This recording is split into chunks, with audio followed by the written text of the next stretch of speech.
So hello everyone, welcome to my new video. और आज हम अपने चैनल पे एक नए प्लेलिस्ट को स्टार्ट कर रहे हैं और इस प्लेलिस्ट का नाम है पॉडकास्ट। इसमें हम लोग क्या करेंगे, अलग अलग गेस्ट को बुलाएंगे और उनसे बातें करेंगे, उनके पॉइंट ऑफ व्यूज लेंगे जो हमारे सराउंडिंग में चीजें चल रही हैं, लाइक सोसाइटी पे हो गया या फिर वुमेन एम्पावरमेंट्स पे हो गया या फिर हमारे पॉलिटिकल थॉट, रिलीजियस थॉट। तो आज इसी क्रम में हमारा आज फर्स्ट पॉडकास्ट है और आज जो हमारी फर्स्ट गेस्ट है उनका मैं बात बताऊं तो उनका नाम है स्नेहा मिश्रा। और वो आरडी के थ्रू राजपथ पे गई थी और उन्होंने हमारे माननीय प्रधानमंत्री जी के सामने परेड करके दिखाया था। और केवल ही वो अपने परिवार का ही नहीं, ये करके उन्होंने हमारे जनपद और हमारे प्रदेश का भी नाम रोशन किया था। तो एक बार जोरदार तालियां हो जाएं स्नेहा मिश्रा जी। एकदम बढ़िया। तो पहले तो कैसा लग रहा है आपको? ये आपका भी आई थिंक पहला पॉडकास्ट है। जी जी जी बिल्कुल। और कैसे, मतलब आपने ये अपनी जर्नी कैसे स्टार्ट की, मतलब कि कैसे आपने शुरुआत किया? ये जर्नी मेरी स्टार्ट हुई थी 2019 में। जब फर्स्ट टाइम हमारे कॉलेज में सिलेक्शन चल रहा था तो उस वक्त ऐसा हुआ था कि मुझे मेरे कॉलेज लेवल पे ही छांट दिया गया था। हाँ, 2019 में जब इसका सिलेक्शन हो रहा था तो उस वक्त मुझे वहां से छांट दिया गया था। फिर 2020 में भी मैं गई तो उसमें भी मुझे छांट दिया गया, लेकिन फिर मैं 2021 में सिलेक्शन में गई थी। तो उस वक्त मेरा सिलेक्शन हो गया था कॉलेज लेवल से। फिर पूर्वांचल में भी मतलब आरडी का सफर मतलब बहुत इजी नहीं होता है। इसके लिए बहुत सारी चुनौतियों को देखते हुए चलना पड़ता है। और सबसे बड़ी बात कि उस वक्त वहाँ कॉलेज में कई सारे लोग ऐसे रहते हैं जो आपको पीछे खींचने की कोशिश करते हैं। 2 साल कॉलेज पॉलिटिक्स, हाँ कॉलेज पॉलिटिक्स जिसको कहते हैं, 2 साल इसी चक्कर में मैं पहुंच नहीं पाई थी।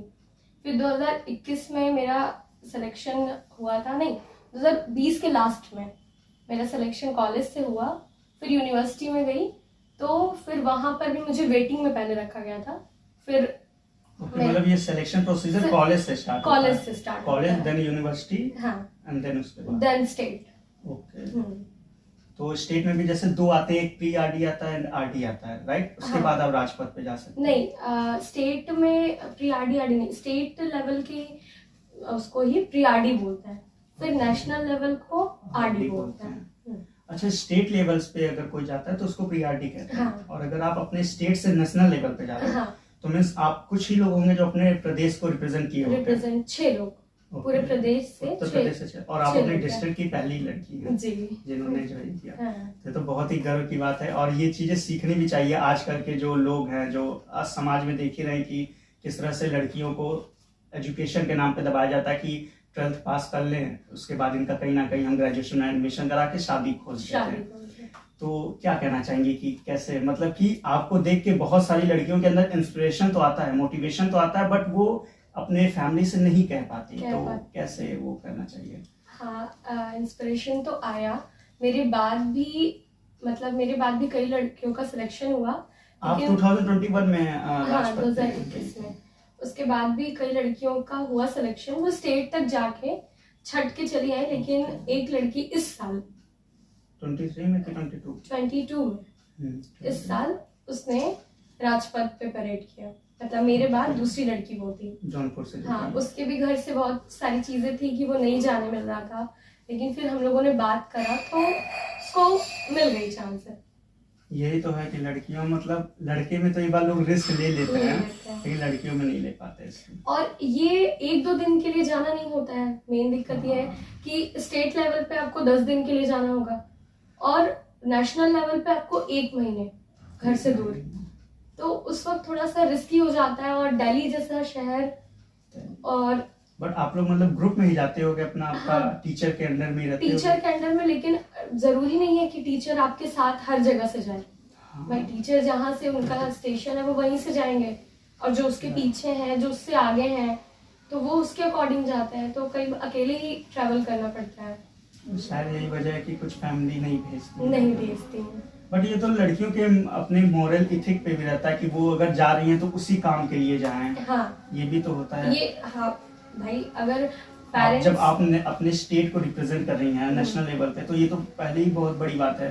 तो इसमें पहला तो आपका फोकस रहना चाहिए अपने स्टेट को लेके ना, कि मैं ऐसा कोई काम ना कर दूं जिससे हमारे प्रदेश के लोगों को या प्रदेश और हमारी यूनिवर्सिटी से फिर दूसरी बच्चियों के लिए हाँ वही बंदिश चीज ना हो। ना कि एक बार आप कर दोगे तो वो रुकावटें आ जाएंगी हाँ फिर। रुकावटें आ जाएंगी।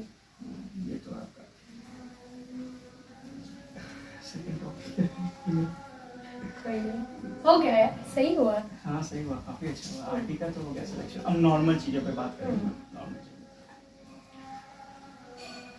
तो अच्छा हाँ सर, तो सोसाइटी के बारे में आपका क्या कहना है? जैसे आप सोसाइटी में देखते हो, जैसे मैं नॉर्मली अगर डिस्ट्रीब्यूट करी तो दो टाइप की सोसाइटी है, एक जो विलेज सोसाइटी हो गई, एक सिटी सोसाइटी। बट अभी भी हम लोग देखते हैं कि शहर की सोसाइटी में भी कुछ लोग ऐसे हैं जिनकी मेंटालिटी वही विलेज वाली है कि लड़कियों को नहीं जाना चाहिए या लड़कियों को आगे उतना नहीं बढ़ाना चाहिए। तो आप इस पे क्या कहेंगे? क्या ये चीजें अभी भी चल रही हैं या धीरे धीरे ये खत्म हो रही हैं? नहीं, धीरे धीरे तो काफी बदलाव, Improvement हो रहा है। हाँ इम्प्रूवमेंट हुए हैं। जो लोग पहले लड़कियों को 12th तक नहीं पढ़ाते थे, वो आज अपने शहर से दूर भेज रहे हैं लड़कियों को, इवन गांव से शहर भेज रहे हैं। तो बिना बदलाव के तो नहीं हुई है चीजें, लेकिन कई सारी चीजें अभी जो चल रही हैं सोसाइटी में, इस वजह से भी पेरेंट्स डर रहे हैं कि कैसे, लेकिन वो हमारे ऊपर डिपेंड है कि हम अपनी सिक्योरिटी कैसे करें। वो लड़कियों पे डिपेंड है। हाँ बट कहीं कहीं पे ऐसा देखा जाता है कि लड़कियां तो चाह रही हैं कि वो अपना रहे, बट फोर्सली आप देखती हैं, फोर्सली लड़कियों को फिजिकली अब्यूज किया जाता है। तो उन सब चीजों से भी गार्जियन डरता है कि मेरी लड़की तो ठीक है, मेरी बेटी ठीक है, बट जो सामने वाला लड़का है वो किस तरह से होगा, उसकी मेंटेलिटी क्या होगी। इसका सबसे अच्छा तरीका है आप रिजर्व रहें। आप रिजर्व रहेंगे, आप ज्यादा किसी से, चार लोगों से वैसा मतलब नहीं रखेंगे, तो इतना तो नहीं किसी के अंदर ताकत आया कि आपको जबरदस्ती कोई करे, किसी चीज के लिए फोर्स करे। और अभी जो हमारा लॉ एंड ऑर्डर चल रहा है, हमारे पास बहुत सारी चीजें हैं कि हम अभी तुरंत फोन करने पे फोर्स आ जाती है, मतलब जो छेड़छाड़ वाली चीजें होती थी वो इस समय बहुत कम हुई है। आपको लग रहा है कि जब से योगी आदित्यनाथ जी उत्तर प्रदेश के सीएम बने तब से मतलब महिलाओं के लिए जो लॉ एंड ऑर्डर है उसमें थोड़ा सा बदलाव देखने को मिला, थोड़ा स्ट्रॉन्ग जो है उनका नजरिया है बाकी के लोगों की तुलना में। और योगी जी के बाद से ही काफी सारी चीजें बदली भी हैं। और जो क्या बोलते हैं, शब्द नहीं आ रहा, पेट्रोलिंग जो होती है शाम को, जो लोग बाइक पे पेट्रोलिंग करते हैं, मतलब पुलिस वाले, तो वो चीजें योगी जी के ही राज से आई हैं। और मैं आपको करेक्ट करना चाहूंगा, वो अखिलेश जी के जो है समय से आई है। अच्छा, डायल 100 अखिलेश जी ने स्टार्ट किया था, बट ये कि योगी जी ने उसका यूज ज्यादा किया, इम्प्लीमेंट उसको करके अपडेट किया। जैसे कि जब अखिलेश सरकार थी तो उस समय महिलाओं की भर्ती पुलिस में कम होती थी, बट योगी जी के आने से 25% बढ़ गई हैं। तो ये सब चीजें कि उन्होंने भी फोर्स में भी बहुत जो है योगदान दिया है। लेकिन ये जो डायल 100 है ये तो अखिलेश यादव नहीं चलाता। जैसे आपने ये अभी कहा कि लड़कियों को रिजर्व रहना चाहिए, राइट, बट हम देखते हैं कि कहीं कहीं पे, जैसे अब हम अगर मुस्लिम समाज की बात करें तो वहां पे लड़कियां बहुत ज्यादा रिजर्व रहती हैं। मीन्स अगर वो सोसाइटी में भी निकलेंगे तो बुर्का डाल के निकलेंगे, बट उनके साथ भी सेक्सुअली अब्यूज किया जाता है, उनके साथ भी रेप जैसी घटनाएं होती। तो इस बारे में क्या कहना, क्योंकि वो तो शुरू से रिजर्व है ना, तो उसमें तो मेंटालिटी थोड़ी सी बदलनी चाहिए पुरुषों की। वो तो भाई पुरुषों की बात है ना। भाई आगे के, क्योंकि रिजर्व से आप कितना किसी को, अपने आप को रिजर्व कर सकते हैं, सामने वाले की सोच आपको लेके क्या है ये कैसे पता चलेगा हम लोग को, ठीक है। जैसे कि इस पे मैं एक बात और कहता हूँ आपको, बट यहाँ पे जैसे कि अब कुछ लड़कियां हैं, जैसे कि मैं आपसे अगर पूछूं कि महिला सशक्तिकरण जो आज इस समय बहुत तेजी से चल रहा है, हमारी सरकार द्वारा भी चलाया जा रहा है कि महिलाओं को सशक्त किया जाए, उनको ताकतवर बनाया जाए, उनको शक्ति दिया जाए। तो इस पे क्या ख्याल है कि क्या ये चीजें सही वे में जा रही है या कहीं कहीं इसका गलत यूज हो रहा है?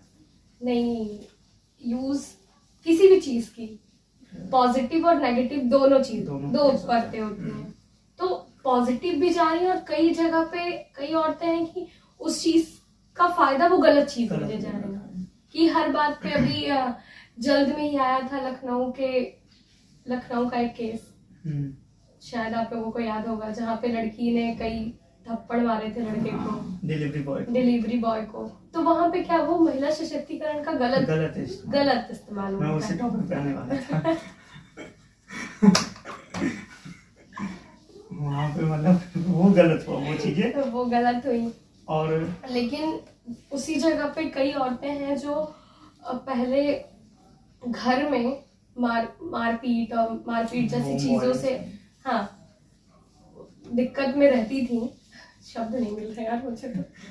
दिक्कत में रहती थी। दिक्कत में नहीं है, क्या है? शब्द बताओ जल्दी। क्या क्या बोलना था? मतलब जो प्रॉब्लम फेस करती थी, प्रॉब्लम फेस नहीं यार, अब उस चीज को वो जो अब्यूज किया जा रहा था घर में, से प्रताड़ित जो घर में मेंटली और Physically फिजिकली torture। टॉर्चर किए जाते थे, तो अब वो उस चीज पे बड़े आराम से आवाज उठा सकती हैं। हाँ ये, और आप जैसे देखिए कि जो अभी लिस्ट निकली है यूपीएससी की, हाँ, तो वो तो उसमें बहुत ही गर्व की बात बहुत है गर्व कि की इस बार बात। स्टार्टिंग से ही लड़कियों लड़कियां ने जो है छाई अपना हुई है। अपना झंडा गाड़ा तो है। कहीं ये तो है, कोई भी अगर कानून या लॉ निकल रहा है तो उसके कुछ ना कुछ तो पॉजिटिव फेज है और कुछ ना कुछ निगेटिव फेज है, ठीक है। फेस है। अब फ्रेंडशिप के बारे में आपका क्या कहना है? फ्रेंडशिप, मतलब जब मैं आपको वर्ड बोल रहा हूँ फ्रेंडशिप, हाँ, तो क्या आपके सबसे पहले दिमाग में आ रहा है? दोस्ती मतलब ये बहुत अच्छी चीज है, मतलब ये बहुत अलग है। ये एक ऐसी चीज है जहाँ पे आप किसी भी बेनिफिट से नहीं जुड़े होते हैं। जैसे हर रिश्ते में आप एक जुड़ाव रखते हैं कि यार इससे जुड़े रहेंगे तो मेरा ये फायदा है, उससे जुड़े रहेंगे तो वो फायदा है, लेकिन दोस्ती आप कभी भी जो बेनिफिट देख के नहीं करते हैं। अगर आप सच्ची दोस्ती कर रहे हो, वो बस Mentality देख के एक सोच। अपनी इमोशन, अपनी वाइब्स जिससे मिल रही है कि आप जिसको बिना कहे सारी बातें आप बता दो, वो दोस्ती है। वो दोस्ती है जिसमें आपको आगे पीछे सोचना ना पड़े कि यार उसको बुरा लग जाएगा या फिर कुछ, बस वो मतलब जिसकी वाइब और मेंटालिटी मिलनी चाहिए वो दोस्ती है। हाँ। तो क्या ये दोस्त बनाने के लिए भी चूज करने पड़ते हैं कि केवल लड़की हैं तो केवल वो लड़की ही दोस्त बनाए या नहीं, लड़के हैं लड़के? बिल्कुल। बिकॉज आजकल देख रहे हैं हम एक बेस्ट फ्रेंड का ट्रेंड चल रहा है, हाँ, ठीक है। तो besties। बेस्टीज ट्रेंड चल रहा है। मैं लड़की लड़की की बात नहीं कर रहा हूँ, मैं लड़के लड़की की हाँ। बेस्टी की बात कर रहा हूँ। तो क्या आपको नहीं लगता वो थोड़ा ज्यादा ग्लोरीफाई होकर सोसाइटी में आ रहा है, जो कि आगे चल के प्रॉब्लम क्रिएट कर सकता है? जैसे कि हम जैसे इंस्टाग्राम की बात कर रहे हैं, तो हम इंस्टाग्राम में देखते हैं कि आप किसी के साथ इंगेज हो, बट उसके बाद भी आपका एक बेस्ट फ्रेंड है हाँ। जिससे आप ज्यादा इंगेज हो। Engaged तो क्या ये जो कल्चर चलाया जा रहा है इंस्टाग्राम पे, तो इस पे क्या कहना है? बिकॉज आप एक लड़की और ये चीजें जानना बहुत जरूरी है। नहीं, ये देखिए, जो एक, ठीक है आप रिलेशनशिप में हो किसी के साथ, अच्छा, ठीक है, लेकिन कई बार आप उससे भी कई चीजें नहीं शेयर कर सकते जो आप अपने बेस्ट फ्रेंड से कर सकते हैं। ऐसी वही तो बात है, ऐसी कौन सी? क्योंकि जैसे कि Thought अगर में कोई बता रही जैसे हूँ, एक फॉर thought। एग्जांपल जैसे कोई बोले कि अपने मम्मी पापा से कुछ चीजें नहीं शेयर की जा सकती, तो ठीक है वो एक एज गैप होता है, एक रिस्पेक्ट गैप होता है जिसकी वजह से हम कुछ चीजें नहीं शेयर कर सकते, तो वो फ्रेंड से करते हैं। But if you are in relationship with someone, तो फिर आप कैसे कह सकते हैं कि वो चीजें हम नहीं? जब तक एक लड़का बेस्ट फ्रेंड रहता है, हाँ, तब तक उसको की सारी चीजें अच्छी लगेंगी।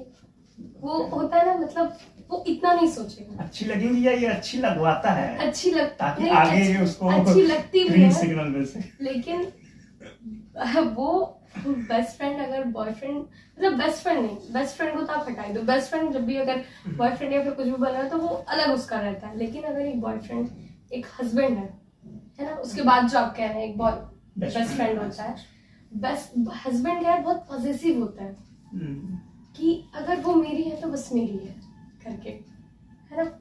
और कई चीजें उनसे आप इसलिए नहीं शेयर कर सकते हो, वो कब गुस्सा हो जाए किस बात पे, इंस्टेंट रिएक्शन आपको नहीं पता, लेकिन आपको अपने बेस्ट फ्रेंड की सारे रिएक्शंस पता होते हैं। और एक ये भी चीज है कि एक मेल फीमेल का जुड़ाव बहुत, अभी ये भी बहुत ट्रेंड चल रहा है कि बेस्ट फ्रेंड फीमेल नहीं होके मेल ज्यादा है, मतलब मेल के फीमेल, फीमेल के मेल, अपोजिट, क्योंकि अपने साथ वाले नहीं समझते हैं कई बार, लेकिन वही दूसरे और समझ लेते हैं। मतलब एक थोड़ा सा आप बताओ, क्लू दो, वो पूरी बातें जान लेंगे। तो इसलिए शायद मुझे ऐसा लगता है। आप किसी के साथ रिलेशनशिप में हैं, तो आपको उसी को अगर बेस्ट फ्रेंड ही बनाना हो तो ये तो और भी बेहतर चीज है ना।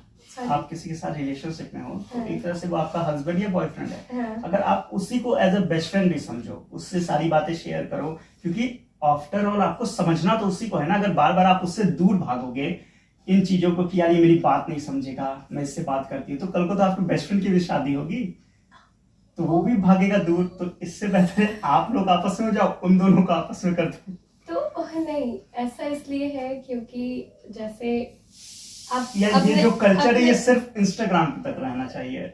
हाँ, इंस्टाग्राम तक ठीक है, लेकिन रियल लाइफ में भी होती है नीड। बिकॉज जो ये सब चीजें हैं ये तो हमारे सोसाइटी जो आप कह रहे हैं कि उसी को बेस्ट फ्रेंड क्यों नहीं है, बेस्ट फ्रेंड क्या है? अगर गुस्सा है तो वो अपनी डिस्टेंस में चला गया, 1-2 दिन बात नहीं हुई, लेकिन अगर हस्बैंड या फिर बॉयफ्रेंड है तो वो उसी चीज को लेकर के, जब पुरानी चीजें बताए रहोगे, वो उसी चीज को लेकर के ट्रोल करेगा, रोस्ट करेगा। इस वजह से भी बेस्ट फ्रेंड और बॉयफ्रेंड का रहता है डिस्टेंस। तो मीन्स जरूरी है बेस्ट फ्रेंड आज के समय अगर है तो है, नहीं है तो कोई बात नहीं। मतलब मेन एक ऐसा पर्सन चाहिए हाँ, जिससे आप सब कुछ बता सको और बिना वो जज किए, वो आपको कोई जज ना करे, राइट? बहुत सही। तो आपका शादी के बारे में क्या ख्याल है? क्योंकि जैसे हम देखते हैं कि शादी एक लाइफ का ट्रुथ है, ये सबको करना ही पड़ता है, ठीक है? अब हर कोई अपने समाज में सलमान खान बन के नहीं घूम सकता, तो सबको शादी करनी पड़ती है। तो क्या आपको लगता है मैरिज सही है या नहीं सही है, या अगर सही है तो लव मैरिज सही है या अरेंज मैरिज सही है? क्योंकि दोनों में प्रॉब्लम्स हम देखते हैं, अरेंज मैरिज में भी हम ब्लैक साइड देखते हैं, लव मैरिज में भी काफी ब्लैक साइडेड है। तो आपके हिसाब से क्या है जो लड़कियों को मतलब चूज करना चाहिए अगर उनको मौका मिलता है? जैसा कि आपने कहा शादी, मैरिज कहने का तो ये बहुत छोटा शब्द है, लेकिन इसके मायने बहुत बड़े हैं। शादी, आप कई बार ऐसा देखते हैं कि जो लड़कियां अपने मायके में खुश नहीं रहती हैं, होता है ना, बहुत गरीब परिवार से आती हैं, शादी होने के बाद फिर वो एक रिच फैमिली में चली जाती हैं, एक अपनी अच्छी लाइफ जीती हैं। लेकिन कई बार ऐसा होता है कि जो लोग अच्छी खासी जिंदगी जीते हैं, शादी के बाद उनकी जिंदगी पूरी तरीके से तबाह, जो एक टॉप पे जाते रहते हैं, है ना, कहते हैं ना, जो ग्लो करते हैं, लेकिन वही शादी के बाद उनको दबा दिया जाता है ना। तो मतलब दोनों साइड डेस्टिनी जैसी किस्मत आपकी है, जैसी नहीं, किस्मत और हर चीज किस्मत पे भी नहीं ढकी है, कुछ बिहेवियर्स पे भी होते हैं, कुछ बिहेवियर्स पे भी बिकॉज होता है। मैं देखा हूँ ऐसे, मतलब मैं अपनी बात बताता हूँ, मैं बहुत जगह देखा हूँ कि जहाँ लड़के अपने माँ बाप के साथ रहते हैं बट शादी के बाद ही अचानक वो सेपरेट हो जाते हैं, तो लोग कहते हैं कि आपने अपने बच्चे को गलत संस्कार दिए या कपूत पैदा हुआ आपका बच्चा, बट हम ये नहीं देखते दूसरी साइड कि हो सकता है उसकी पत्नी उस पर प्रेशर देती हो कि हमें अकेले रहना, बिकॉज वो अगर उसको सेपरेट होना था तो पहले हो जाता, शादी के बाद ही क्यों हुआ? और जैसे कि आजकल की जो लड़कियों की बात करें तो उनकी एक मेंटेलिटी रहती है कि छोटा सा वो घर हमारा जिसमें मैं और तुम और हमारे बच्चे, ठीक है? तो इस जो संस्कृति एक नई कल्चर निकल रही है, इस पे आप क्या कहना चाहोगे? नहीं, मतलब अभी मुझे नहीं लगता कि ये कल्चर इतना डेवलप्ड हुआ है अभी इंडिया में। अभी कई बार आप देखोगे कि शादी करने के बाद हमारे, आप विलेज में साइड चले जाओ या फिर शहरों में भी कई बार ऐसा होता है कि शादी करने के बाद लड़के बाहर कमाने चले जाते हैं, लेकिन औरतें घर पे रहती हैं कई सालों तक, उनके हस्बैंड आते नहीं। हमारे सनातन धर्म में भी होता है, मुस्लिम कंट्रीज में भी उनके हस्बैंड सऊदी चले गए, 3 साल ज्यादा ही होता है, वीजा 3 साल का बना है, 3 साल तक। तो ऐसा नहीं है, हर कोई इस चीज को नहीं लेके चलता है, लेकिन ये चीजें हैं कि सेपरेट हो जाने वाली बात जो आपने कही, कि जैसे आप अपने इन लॉज के साथ रह रहे हो तो आप उनको प्रॉपर, आप उनको उनकी देखभाल नहीं कर पा रहे हो, ये वो। और जहाँ दोनों लोग कमाने वाले हैं, है ना, हस्बैंड वाइफ दोनों एक कमाने वाले हैं, जॉब करने वाले हैं, तो वहाँ पे सेपरेट आप हमेशा अक्सर देखोगे कि लोग हो जाते हैं, क्योंकि वहाँ पे भाई कई बार लड़कियां अपने मन से नहीं, अपनी मजबूरी में सेपरेट होने पे मजबूर हो जाती हैं, क्योंकि वो इन लॉज की सेवा नहीं कर पा रही हैं, इन लॉज के जो डिमांड है वो पूरी नहीं कर पा रही हैं, और उनको अपनी भी लाइफ देखनी है। तो मतलब उस जगह पे वो सिर्फ लड़की का डिसीजन नहीं होता है, वो दोनों हस्बैंड वाइफ मिल के उस डिसीजन को लेते हैं। तो एक लोगों की गलती, बट जिन इन लॉज ने अभी तक लड़के की डिमांड पूरी की बिना सेपरेट हुए, तो फिर कल को हम ये कैसे कह सकते हैं कि उनकी डिमांड पूरी नहीं हो रही है तो हम उनको छोड़ देते हैं? ये तो फिर ये हुई कि अपने रिस्पॉन्सिबिलिटी से भागने वाली बात हुई ना। लड़कियां भी तो अपनी रिस्पॉन्सिबिलिटी छोड़ के आती है, जिस पेरेंट्स के सिर्फ एक लड़की है, वो अपने पूरे परिवार को छोड़ के जा रही है ना। Right. है ना। तो फिर वही थोड़ी सी बस थॉट की बात है कि एक हाथ से खाली नहीं बजती है। लड़कियां ठीक है, वो तो हमारा कल्चर है कि अब लड़कियां शादी के बाद आएंगी, अकेली लड़कियां हैं तो भी उनको आना ही पड़ेगा। बट प्रॉब्लम ये हो जाती है कि लड़कियां जब अपने घर में रहती हैं तो वो अपने माँ बाप को अपने माँ बाप की तरह समझती हैं, पर जब वो शादी के बाद आती हैं तो वो उनको हो सकता है 1 साल 2 साल रिस्पेक्ट दें, फिर उसके बाद वही रहता है कि हमें अलग होना है। और सबसे इसमें बीच में फंसता कौन है? लड़का। उसको डिसीजन लेना होता है कि मैं किसके साथ रहूं, उसके साथ जिसके साथ अभी तक 30 साल से रह के आया हूं, या उसके साथ जिसके साथ आगे 30 साल रहना है। तो इसमें लड़के फंसते हैं। तो इस पे क्या कहना कि मतलब क्या बोलते हैं, सामंजस्य बैठा के रखना चाहिए। हाँ। मैं ये नहीं कह रहा कि कहीं माँ बाप के भी कहीं कहीं पे उनकी जो थॉट रहती है वो नहीं मैच करती हैं। आज के जो अभी भी हम अपने माँ बाप से क्यों लड़ जाते हैं? क्योंकि उनकी अभी भी वो पुरानी सोच है। बट हम उन्हें छोड़ तो नहीं देते ना। हाँ, हम उनसे बातें करते हैं, उनको समझाते हैं, गुस्सा करते, लड़ भी जाते हैं, बात नहीं करते, बंद कर देते हैं। बट बात बंद कर देना और छोड़ देना डिफरेंस तो है। जैसे कि आपने कहा सेपरेशन हो जाता है, लड़कियां आके पोक करती हैं कि हाँ। छोड़ो, चलो सेपरेट हो। मैक्सिमम केसेस और अपने माँ बाप को माँ बाप और अपने इन-लॉज को इन-लॉज मानते हैं। हाँ। लेकिन लड़कियां माँ बाप को माँ बाप और इन-लॉज को इन-लॉज क्यों मानती है? ये भी तो सोचने वाली बात है। क्या सिर्फ उन्हीं की गलती है?